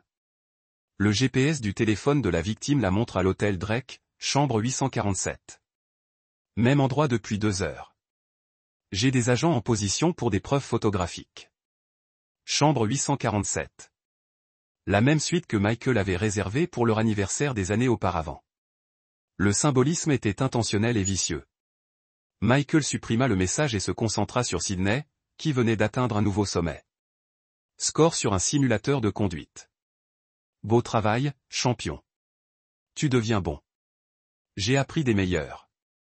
Sydney sourit, faisant écho à une phrase de Michael lors de leur première visite à la salle de jeu, des années auparavant. Ce soir-là, Carla rentra chez elle à 20h30, les joues rouges et les cheveux légèrement en bataille malgré des tentatives évidentes pour les arranger. Elle accueillit Sydney avec une chaleur sincère, mais évita tout contact visuel prolongé avec Michael. « Comment s'est passée ta réunion ?» demanda Michael alors qu'il se préparait à aller au lit. « Très productif. Brett est intéressé par le financement de notre nouveau programme jeunesse. » Elle disparut dans leur dressing et en ressortit vêtue d'un pyjama en soie que Michael reconnut comme un achat récent. Il veut organiser une réunion de suivi la semaine prochaine. On dirait un homme généreux. Il est très passionné par le soutien aux arts. Michael se demanda si elle pouvait entendre l'absurdité de ses propres mots. Passionné par le soutien aux arts, ou plutôt passionné par le soutien de sa femme pour qu'elle puisse dormir dans un lit d'hôtel. Alors que Carla s'installait dans un lit à côté de lui, le téléphone de Michael vibra, accompagné d'un message crypté de Klein contenant une seule photo. L'image avait été prise à travers la fenêtre d'un hôtel avec un téléobjectif. Elle montrait Carla et Brett Pearson dans une étreinte intime, tous deux partiellement nus, visiblement après une relation sexuelle. Michael fixa la photo pendant plusieurs secondes, laissant la réalité de la trahison de sa femme se cristalliser en une froide certitude. Plus de doute, plus d'espoir d'explications innocentes. Elle avait choisi de détruire leur mariage pour un homme qui trahissait sa propre famille. Il transféra l'image vers un dossier sécurisé et la supprima de son téléphone. Demain, le vrai travail commencerait. Michael. La voix de Carla était douce dans l'obscurité. Es-tu réveillé? Oui. Je t'aime. Michael ne répondit pas immédiatement. Lorsqu'il parla enfin, sa voix était ferme et impassible. Je sais exactement ce que tu es, Carla, et bientôt tout le monde le saura aussi. Elle se déplaça à côté de lui, percevant peut-être la menace dans son ton, mais sans en comprendre la source. Que veux-tu dire? Rien. Je pensais simplement à la loyauté familiale et à ce que signifie honorer ses engagements. Carla se tut, mais Michael sentait sa tension dans l'obscurité. Qu'elle se pose des questions. Qu'elle s'inquiète. Aux échecs, la pression psychologique poussait souvent les adversaires à des coups désespérés qui révélaient leur faiblesse. Michael Woods avait fini de se faire avoir. C'était maintenant à son tour de contrôler la partie. Chapitre 5. Le piège est tendu. Le rapport du doyen Klein est arrivé à 6 heures du matin par courriel crypté. Complet et accablant.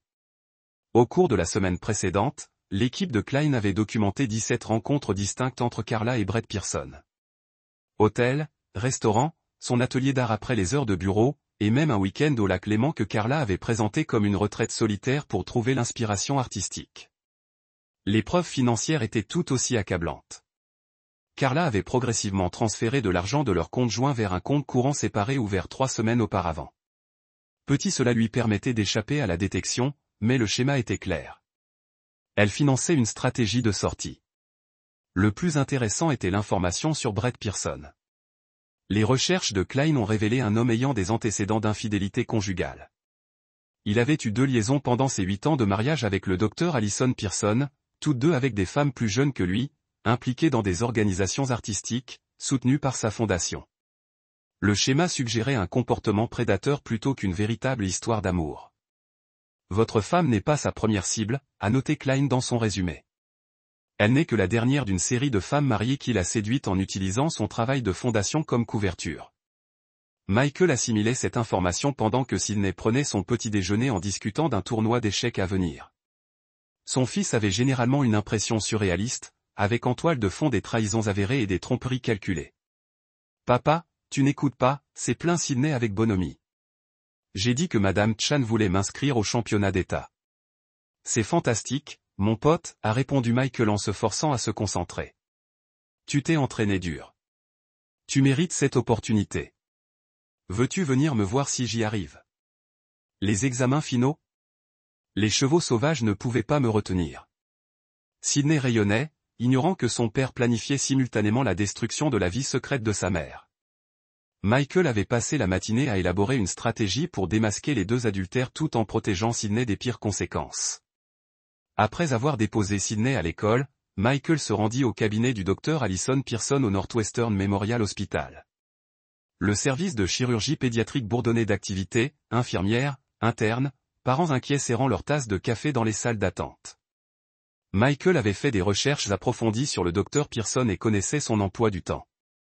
Elle avait une pause de 15 minutes entre deux opérations à 10h30. Il la trouva dans la salle des médecins, examinant les dossiers des patients autour d'une tasse de café. À 31 ans, Allison Pearson était d'une beauté saisissante, mais discrète. Un regard intelligent, une posture assurée, le genre de professionnalisme posé qui découle du sauvetage régulier de vie d'enfants. Michael aborda le docteur Pearson avec la délicatesse qui convient pour interrompre un chirurgien. « Je suis Michael Woods. Veuillez m'excuser d'être venu sans prévenir, mais j'ai des informations sur votre mari que vous devez consulter. » Allison leva les yeux de son dossier médical, immédiatement alerte. « Je suis désolé. Qui êtes-vous ? » Ma femme a une liaison avec Brett. J'ai des preuves photographiques. Ces mots la frappèrent comme un coup de poing. La tasse de café d'Allison trembla légèrement, mais son expression resta maîtrisée. Des années à annoncer des nouvelles dévastatrices à ses parents lui avaient appris à gérer le choc sans perdre son sang-froid. « Je ne comprends pas, » dit-elle doucement. « Pourquoi me dites-vous cela ?» Michael s'assit en face d'elle et sortit une tablette contenant des images sélectionnées de la surveillance Klein. Rien de pornographique, mais suffisamment intime pour ne laisser aucun doute sur la nature de la relation de Carla et Brett. Des étreintes à l'hôtel, des baisers passionnés sur le parking d'un restaurant, leurs corps enlacés sur ce qui semblait être un balcon privé. Allison étudia chaque image avec la précision analytique d'un chirurgien examinant des radiographies. Lorsqu'elle eut terminé, elle referma la tablette et se laissa aller dans son fauteuil. « Combien de temps ?» demanda-t-elle. « Au moins 3 mois, peut-être. Plus longtemps. Et ta femme ? Carla ? Tu as dit qu'elle était mariée avec toi ? 15 ans. Nous avons un fils de 9 ans. Allison hocha lentement la tête, les pièces du puzzle s'emboîtant. Les réunions tardives du conseil d'administration, le travail de la fondation exigeant des heures de travail le soir et le week-end, l'intérêt soudain pour le soutien aux artistes émergents. Sa voix exprimait une reconnaissance amère. J'aurais dû m'en douter. Ce n'est pas sa première fois. Je connais son passé, dit Michael prudemment. Mais je voulais que tu l'entendes de ma bouche avant d'agir. Agir. Le rire d'Allison était sec et dénué d'humour. Quel genre d'action avais-tu en tête ?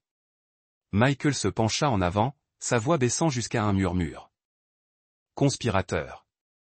Brett et Carla pensent qu'ils sont malins, se rencontrant dans des hôtels, utilisant les affaires de la fondation comme couverture, planifiant leur fuite de leurs mariages respectifs. Mais ils ont fait des suppositions sur la réaction de leurs conjoints trahis. Par exemple, ils s'attendent à ce que nous divorcions discrètement, que nous partagions les biens selon des accords standards et que nous nous éteignions pendant qu'ils construisent leur nouvelle vie ensemble. Le sourire de Michael était prédateur. Ils sont sur le point de comprendre à quel point ils se trompaient. Allison étudia son visage et vit quelque chose qui la fit se pencher légèrement en arrière. Que proposez-vous exactement ? Une réponse coordonnée. Nous dévoilons publiquement leur liaison, documentons leur tromperie de manière exhaustive et veillons à ce qu'ils subissent des conséquences qui vont bien au-delà d'une simple procédure de divorce. Je suis chirurgienne pédiatrique, dit lentement Allison.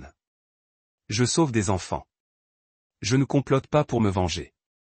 Et je suis un spécialiste des fusions et acquisitions qui a passé 15 ans à détruire des entreprises qui essayaient de me duper. La voix de Michael resta calme, mais une intensité émanait de lui comme une chaleur. La différence, c'est que cette fois, c'est personnel. Allison resta silencieuse pendant plusieurs minutes, assimilant l'information et la proposition. Lorsqu'elle reprit la parole, sa voix était d'un ton nouveau. « Que aviez-vous en tête ?» Michael exposa son plan. Les fondations de Brett reposaient sur sa réputation de père de famille attaché aux valeurs communautaires. Son activité immobilière reposait sur la confiance et les relations personnelles. Son statut social dans les cercles de l'élite de Chicago reposait sur l'image d'un mari et d'un père dévoué. Tout cela disparaît lorsque son comportement devient public, expliqua Michael. Mais nous devons coordonner notre timing pour maximiser l'impact. Et Carla, ma femme, a construit son identité autour du fait d'être une mère parfaite et une partenaire dévouée. Sa carrière artistique repose sur les liens communautaires qu'elle a tissés au fil des années. Elle a également volé nos comptes communs pour financer sa stratégie de sortie. Michael montra à Allison les preuves financières rassemblées par Klein. Détournement de fonds. Un conjoint peut être poursuivi pénalement dans l'Illinois si le montant dépasse certains seuils. Elle a déjà franchi cette limite. Allison a assimilé cette information avec la même précision analytique qu'elle avait appliquée aux photos de surveillance. Vous parlez de détruire complètement leur vie à tous les deux. Je parle de conséquences qui correspondent à leurs actes. Ils ont fait des choix. Maintenant, ils en subissent les conséquences. Et nos enfants, comment les protéger des conséquences ? Sydney est ma priorité absolue, a déclaré Michael avec fermeté. Quoi que nous fassions, son bien-être passe avant tout. Mais les enfants sont résilients lorsqu'ils comprennent qu'un parent se bat pour protéger la famille tandis que l'autre la déchire. Allison, regarde sa montre. Je dois être opéré dans 5 minutes. Mais Michael, si nous faisons ça, il n'y a pas de retour en arrière possible. Êtes-vous absolument certain de vouloir partir en guerre ? Michael pensa à Sydney attendant dans la voiture pendant que sa mère trahissait leur famille. Au SMS le narguant, conscient de la détresse de son fils. 15 ans de mariage abandonné avec désinvolture au profit d'un adultère en série qui collectionnait les femmes mariées comme des trophées. Ils ont déjà commencé la guerre, dit-il doucement. Je choisis simplement de riposter. Allison se tenait là, rassemblant ses dossiers médicaux et son bonnet de chirurgien. Donnez-moi 48 heures pour réfléchir. Si je décide de vous rejoindre, comment allons-nous nous coordonner ? Michael lui tendit une carte de visite avec son numéro de portable personnel. Envoyez-moi un seul mot, justice. Je considérerai cela comme un accord pour continuer. Et si je décide que c'est trop dangereux, alors j'avance seul. Mais Allison, comprends une chose. Cela se produit, que tu y participes ou non. La seule question est de savoir si tu veux avoir un certain contrôle sur son déroulement. Allison hocha la tête et se dirigea vers le service chirurgical, d'un pas assuré malgré la bombe qui venait de faire exploser son mariage. Michael la regarda partir, reconnaissant une âme sœur. Elle avait le vol nécessaire pour ce qui allait arriver. Son téléphone vibra, un SMS de Carla. Le déjeuner avec Brett avait duré longtemps. Dîner avec lui ce soir pour finaliser les détails de la fondation. Ne m'attends pas. Michael supprima le message sans répondre. Laisse-la croire qu'elle gagnait. Laisse-les tous les deux croire qu'ils géraient intelligemment leur tromperie pendant que les conjoints trahis restèrent inconscients. À 15h30, Michael alla chercher Sydney à l'école. Son fils, tout excité par sa préparation pour le tournoi d'échecs, lui montrait des coups sur un jeu d'échecs de poche pendant le trajet du retour. « Papa, regarde cette ouverture. On l'appelle le gambit de la dame. Tu sacrifies un pion-tôt pour contrôler le centre de l'échiquier. » Intéressante stratégie, répondit Michael. Il observait Sydney manipuler les pièces. Parfois, il faut renoncer à quelque chose de petit pour gagner quelque chose de plus grand. Exactement. Et le meilleur, c'est que votre adversaire pense gagner en prenant votre pion, mais en réalité, vous préparez une attaque bien plus puissante plus tard. Michael sourit sincèrement pour la première fois depuis des jours. Son fils décrivait par inadvertance la stratégie exacte que Michael employait contre Carla et Brett. Ils pensaient gagner, passant du temps ensemble, planifiant leur avenir, croyant que leur conjoint était impuissant à les arrêter. Ils ignoraient que le vrai jeu ne faisait que commencer. Ce soir-là, tandis que Carla se préparait pour une autre réunion de fondation, Michael était assis dans son bureau, examinant les derniers éléments de son plan. Tout était en place. Coordination des preuves avec le Dr Pearson, timing pour un impact maximal. Son téléphone vibra, un seul SMS provenant d'un numéro inconnu. La juge Alison Pearson avait fait son choix. La guerre allait commencer pour de bon. Chapitre 6. L'Alliance. Michael a rencontré le docteur Alison Pearson dans un café de Lincoln Park, suffisamment loin de leur lieu de prédilection pour éviter toute rencontre fortuite avec des connaissances communes. Elle est arrivée pile à l'heure, son calme professionnel intact, mais avec une tension sous-jacente qui laissait présager des nuits blanches et des décisions difficiles. J'ai réfléchi à notre conversation, dit Alison sans préambule en se glissant dans la cabine en face de lui. Avant de m'engager, je dois comprendre exactement ce que vous projetez. Michael a apprécié sa franchise, sa dénonciation complète et la destruction systématique de leur capacité à poursuivre leur liaison ou à construire une vie commune. Soyez plus précis. Michael a sorti un dossier contenant des plans détaillés qu'il avait passé les 2 derniers jours à peaufiner. Première étape, documenter en détail leur schéma de tromperie. Nous avons besoin de preuves irréfutables non seulement de la liaison, mais aussi des mensonges, des vols financiers et des violences psychologiques envers leur famille. Deuxième étape, une exposition publique simultanée. Le conseil de fondation de Brett reçoit des preuves de son utilisation abusive d'œuvres caritatives à des fins personnelles. L'administration de votre hôpital apprend son comportement consistant à cibler les femmes mariées en situation vulnérable. La communauté artistique de Carla découvre son vol de biens communs et son abandon des responsabilités familiales. Alison hocha lentement la tête. Phase 3, conséquences juridiques et financières. Procédure de divorce prévoyant la peine maximale pour adultère et vol. Poursuite civile pour aliénation d'affection et infliction intentionnelle de détresse émotionnelle. Des poursuites pénales étaient possibles. Phase 4, le sourire de Michael était froid. Destruction personnelle. Brett perd ses bases, ses relations professionnelles, son statut social. Carla perd sa crédibilité artistique, ses liens avec la communauté, sa capacité à jouer les victimes. Ils obtiennent exactement ce qu'ils méritent. Alison étudia la documentation, son esprit de chirurgien analysant chaque élément à la recherche de failles ou de risques excessifs. C'est incroyablement minutieux et impitoyable. Ils ont choisi de faire la guerre à nos familles. Je m'assure simplement qu'ils perdent cette guerre de manière décisive. Qu'en est-il des dommages collatéraux? Votre fils, mes enfants, des innocents qui pourraient être touchés. Sydney est ma principale préoccupation, dit Michael avec fermeté. Tout ce que je prévois vise à le protéger tout en lui enseignant d'importantes leçons de loyauté et de conséquence.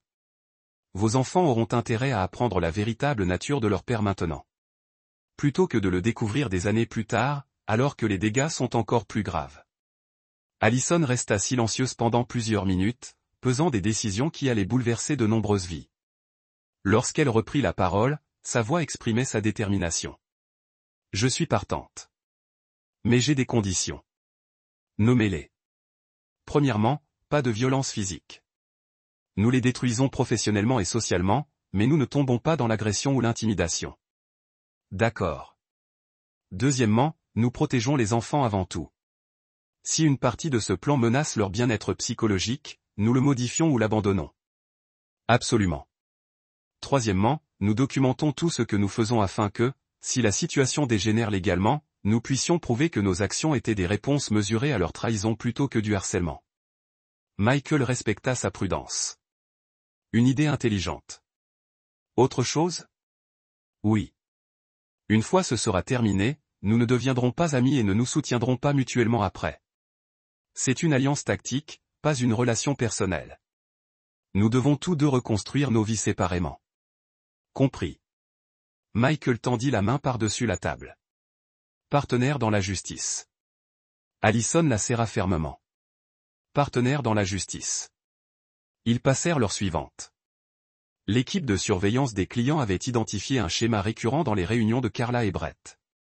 Chaque jeudi, ils se retrouvaient à l'hôtel Drake pendant 3 heures, arrivant séparément et repartant ensemble. Ce jeudi-là, Michael et Alison seraient prêts avec des photographes, des documents financiers et des témoins. J'ai fait appel à un détective privé pour filmer leur rencontre depuis l'intérieur de l'hôtel, expliqua Michael. Mon détective privé a des contacts avec la sécurité de l'hôtel, ce qui peut me donner accès aux caméras du couloir, et j'ai contacté un expert comptable pour analyser nos 2 dossiers financiers. Alison ajouta, nous devons documenter l'ampleur de leur tromperie financière avant qu'ils ne puissent dissimuler des actifs ou prétendre ignorer quoi que ce soit. Ils furent interrompus par le bourdonnement du téléphone d'Allison, accompagné d'un SMS. Elle y jeta un coup d'œil, l'air dur. Brett me demandait si je pouvais aller chercher les enfants ce soir, car il avait une réunion de fondation tardive. Que vas-tu lui dire? Que je m'en occupe, bien sûr. Je le fais toujours. L'amertume d'Allison était évidente. Il se servait de mon dévouement envers nos enfants pour couvrir ses affaires. Chaque fois qu'il avait besoin de se voir, il avait besoin de se voir. Car là, il crée une situation où je dois gérer seul les responsabilités familiales. Michael ressentit une vague de colère protectrice à son égard. Cela prendra fin jeudi après que nous les ayons démasqués. Il ne pourra plus te manipuler. J'ai hâte d'avoir cette conversation, dit Allison avec une satisfaction sombre. Ils se séparèrent après avoir établi des protocoles de communication cryptés et des missions précises pour rassembler les preuves finales. Michael rentra chez lui, revigoré pour la première fois depuis des mois.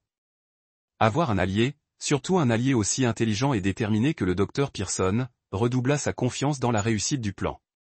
Sidney était dans le salon lorsque Michael arriva, entouré de livres d'échecs et s'entraînant à des scénarios de fin de partie complexes.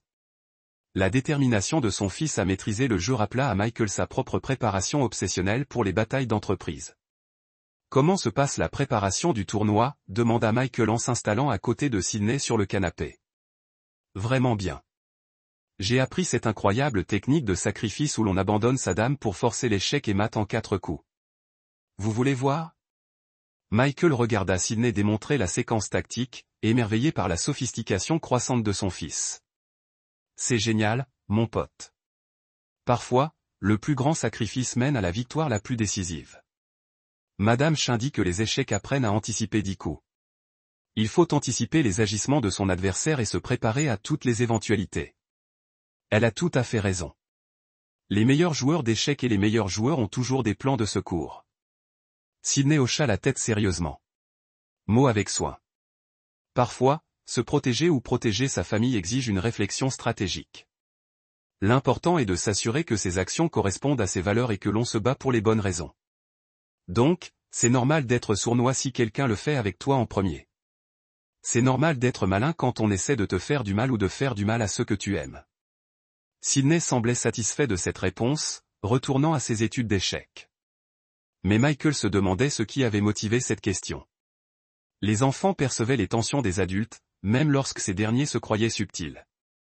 À 19h30, Carla appela pour annoncer qu'elle participerait à un dîner de travail avec des donateurs potentiels de la fondation et qu'elle ne rentrerait pas avant tard. Michael ne ressentait plus la pointe de trahison qui avait accompagné ses mensonges précédents. Sa tromperie ne lui fournissait plus qu'une excuse supplémentaire pour se pendre. « Pas de problème, lui dit-il. Sidney et moi passons une excellente soirée. Prends tout ton temps. » Après que Sidney se soit couché, Michael passa en revue les derniers détails de l'opération du jeudi.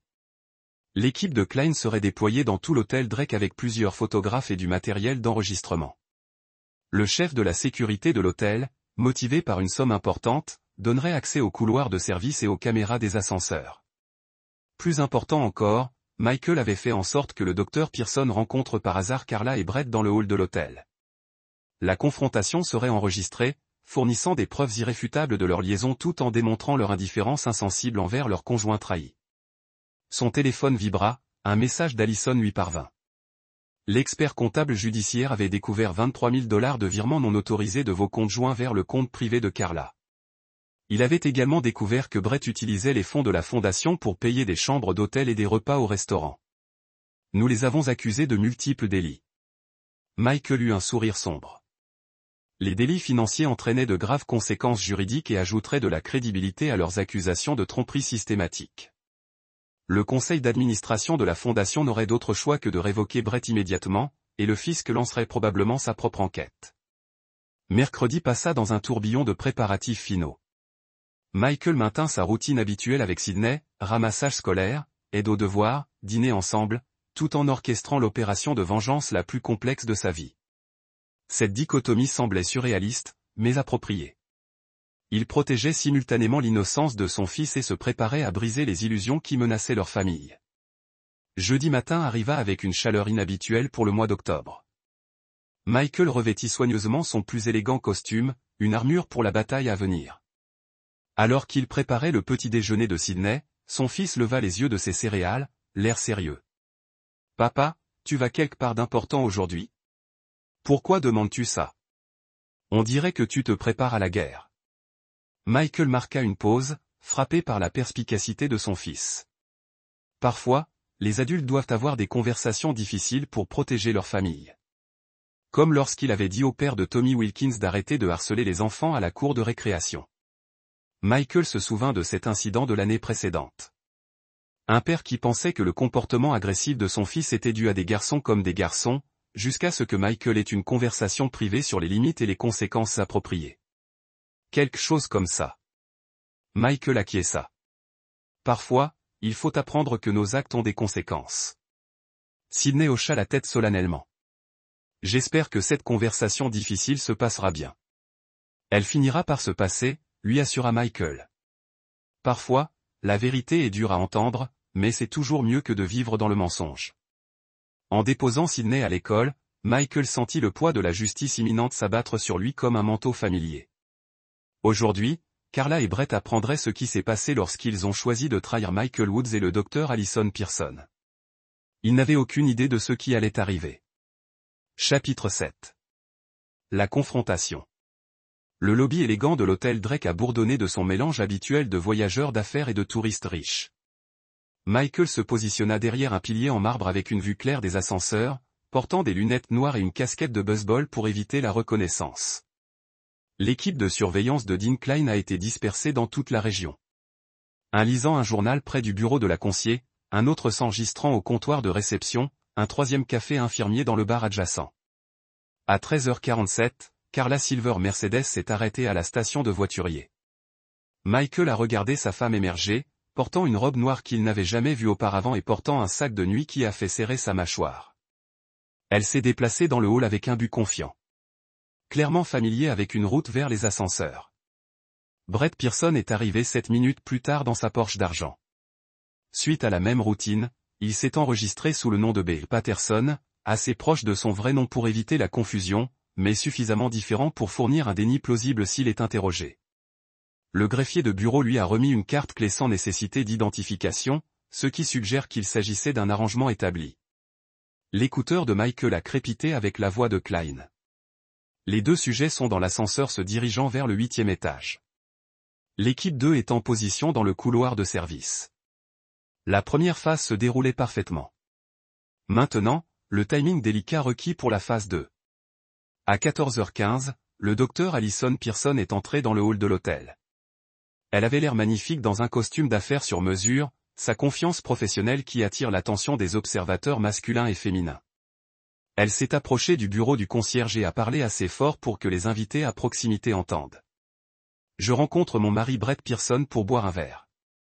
Pourriez-vous appeler sa chambre et lui faire savoir que je suis ici ?» L'expression du concierge est passée de utile à inconfortable. « Je suis désolé, madame, mais nous n'avons pas d'invité inscrit sous ce nom. » « C'est étrange, » a répondu Allison, sa voix portant parfaitement le dispositif d'enregistrement de Michael. « Il m'a spécifiquement dit de le rencontrer ici à 14h30. »« Ça 8h47, a-t-il dit. » Michael a regardé le visage du concierge changer en réalisant qu'il était placé dans une position impossible. Le